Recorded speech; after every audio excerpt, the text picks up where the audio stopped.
জাতীয় নির্বাচন ঘিরে যখন দেশ জুড়ে টান টান উত্তেজনা, তখন সময়সূচি ও প্রস্তুতি নিয়ে তৈরি হয়েছে নতুন জটিলতা। নির্বাচন জুনে করার প্রস্তাবকে কেন্দ্র করে রাজনৈতিক অঙ্গনে শুরু হয়েছে তীব্র বিতর্ক। ঠিক এই সময় অন্তর্বর্তী সরকারের নিরপেক্ষতা এবং উদ্দেশ্য নিয়ে প্রকাশ্যে সন্দেহ জানালো বিএনপি। তাদের দাবি, পরিকল্পিতভাবে নির্বাচন পিছিয়ে দেয়া ডক্টর ইউনূসের দুর্বিসন্ধি।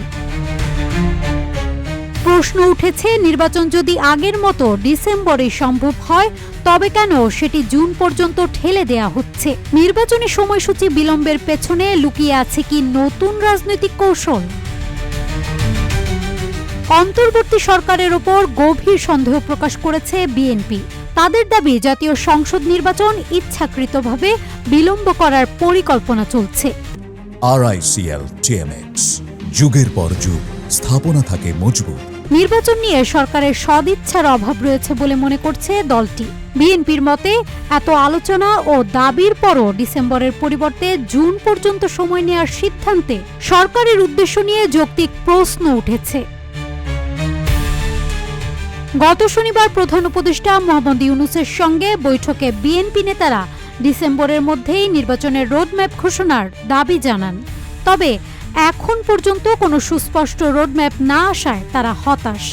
গতকাল গুলশানে আয়োজিত এক সংবাদ সম্মেলনে বিএনপির স্থায়ী কমিটির সদস্য খন্দকার মোশাররফ হোসেন বলেন, নির্বাচন বিলম্বে নানা অছিলা তৈরি করা হচ্ছে। তিনি বলেন, আওয়ামী লীগের বিচার শেষ করতে হবে এমন অজুহাত দিয়ে নির্বাচন পেছানোর চেষ্টা চলছে।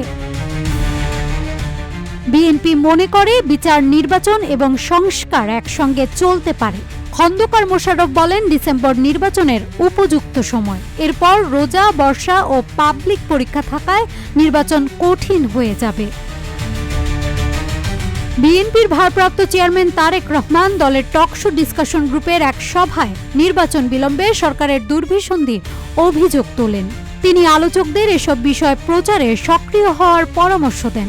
দলের মিডিয়া সেলের সদস্য সচিব শহীদউদ্দিন চৌধুরী জানান, এই আলোচনায় বিচার, সংস্কার ও নির্বাচন প্রাধান্য পেয়েছে। বিএনপির মতে, সরকারই স্বাভাবিক কাজের পরিবেশ বিনষ্ট করেছে এবং বর্তমান রাজনৈতিক অনিশ্চয়তার জন্য দায়ী।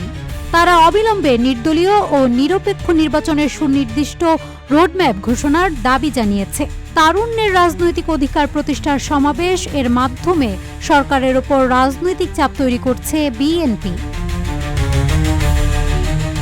এদিকে সামাজিক যোগাযোগ মাধ্যমে সাধারণ জনগণের কেউ কেউ বলছেন, বিএনপি আগামীতে কিভাবে দেশ পরিচালনা করবে তার রোডম্যাপ জনগণ দেখতে চায়। নাজহাতুল তোয়া, রূপালী বাংলাদেশ।